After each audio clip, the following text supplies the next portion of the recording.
My few remaining drawings from my earliest days in Japan, 2000 to 2010. Nowadays, I do very little drawing and probably should do more, but in my early days of living in Japan, between 2000 and 2010, I was drawing all the time. I had a strong desire to improve. Most of these drawings I have since thrown away, and now only a few remain. Out of these few, the one above, which is of my wife's working space, is my favourite. It was done with a marker. I much prefer to use a marker or a pen rather than a pencil, as a marker or a pen gives a much stronger mark than a pencil, and so it gives a much more powerful image.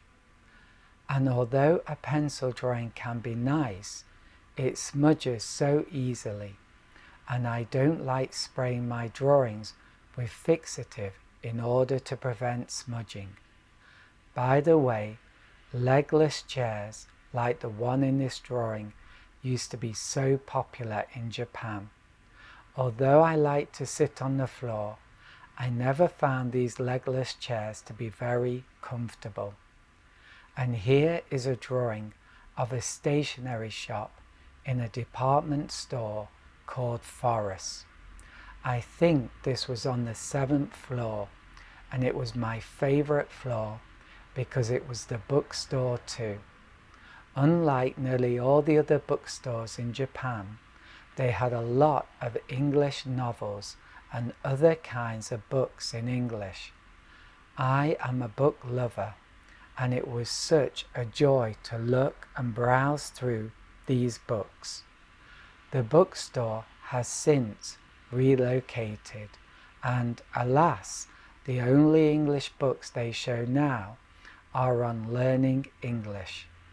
A few years ago, around 2018 or 2019, I went with my family to the top floor of this new bookstore to look at the children's books, and the place was empty.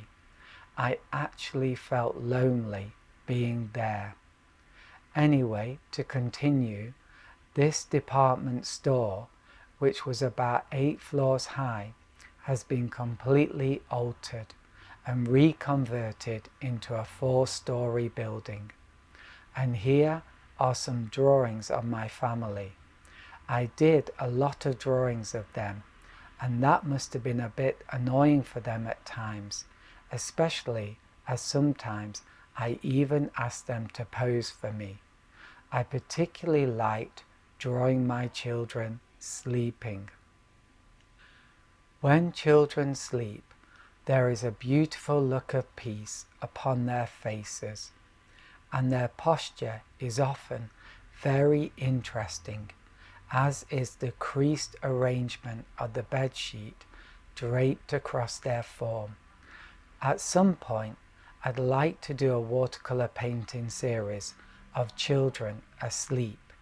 I just need to do some more drawings of my youngest child asleep and think a little about the lighting and how to make it soft but dramatic.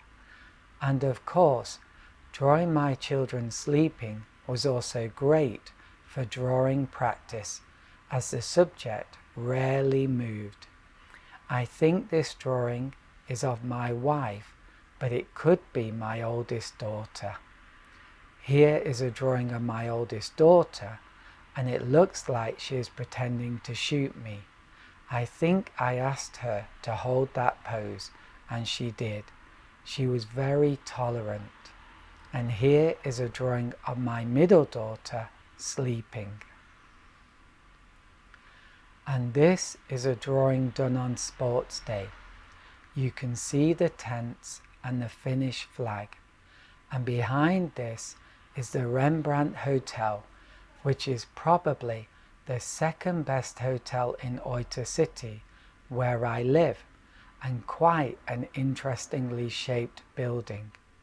Sports Day is a major whole-day event in Japan, and mums get up in the early hours of the morning to prepare special meals for the family, although this is changing rapidly, and nowadays they sometimes opt for pizza delivery instead. And it isn't just a sports event, they also have games, dancing and other performances. And finally, here is my bicycle. I have a fascination with bicycles because they are such interesting shapes. And at this time, I was drawing my bicycle a lot. It was an enjoyable fascination. Sadly, I would sometimes do my best drawings on the thick cover of a sketchbook, which became quite a problem when saving my work because I couldn't put it neatly away inside a file along with all the other drawings.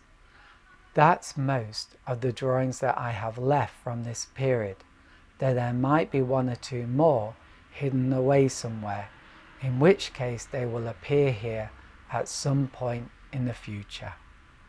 Bye for now, Gareth.